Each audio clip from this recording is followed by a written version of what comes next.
ഞാൻ ആദ്യം എന്നെ പരിചയപ്പെടുത്താം.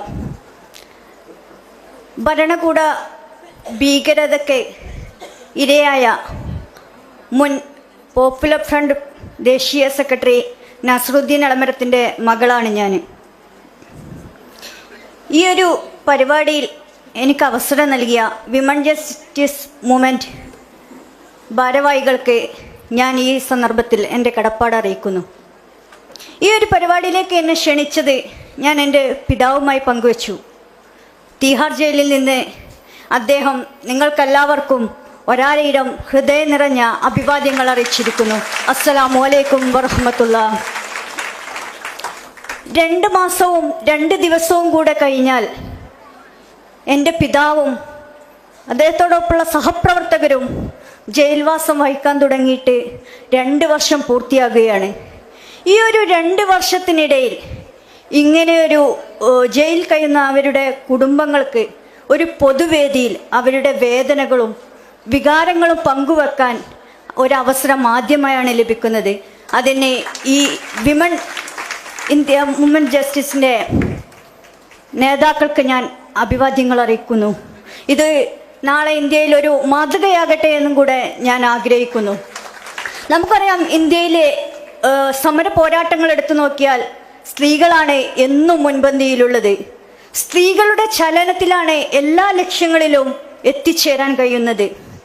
ഇന്ത്യയിൽ നല്ല രീതിയിൽ ഇന്ത്യയുടെ നല്ല ഒരു ഭാവി കണ്ടുകൊണ്ട് വന്നിരുന്ന ഒരു പ്രസ്ഥാനത്തെ ഇല്ലാതാക്കുകയും എൻ്റെ പിതാവടക്കമുള്ള അതിൻ്റെ നേതാക്കളെ കരിനിയമങ്ങൾ ഉപയോഗിച്ച് ജയിലിലടക്കുകയും ചെയ്തു.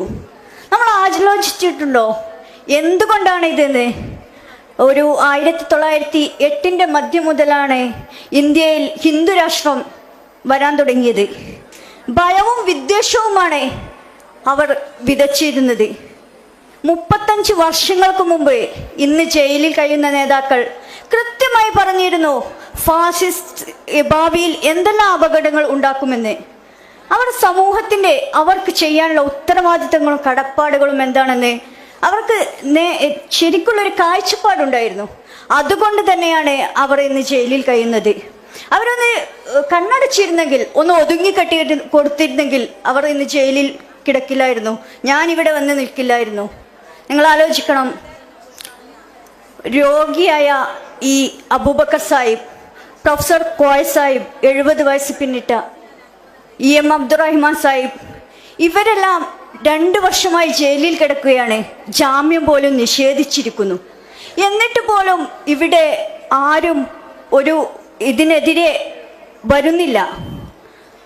എന്താണെന്ന് നമ്മൾ ആലോചിക്കണം. ഭരണകൂടം അത്രയും ഭീകരതയാണ് ഇവിടെ സൃഷ്ടിച്ചു കൊണ്ടിരിക്കുന്നത്.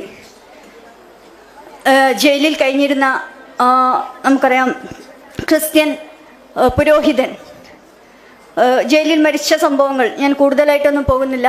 അതുപോലെ ഒരുപാട് പേര് ജയിലിൽ ഒരുപാട് കാലം കടന്ന് പിന്നെ അവർക്ക് ജാമ്യം ലഭിക്കുമ്പോൾ അവരുടെ ജയിലിൽ കഴിഞ്ഞ അത്രയും വർഷം ആര് കൊടുക്കുമെന്ന് നമ്മൾ ആരെങ്കിലും ചോദിച്ചിട്ടുണ്ടോ?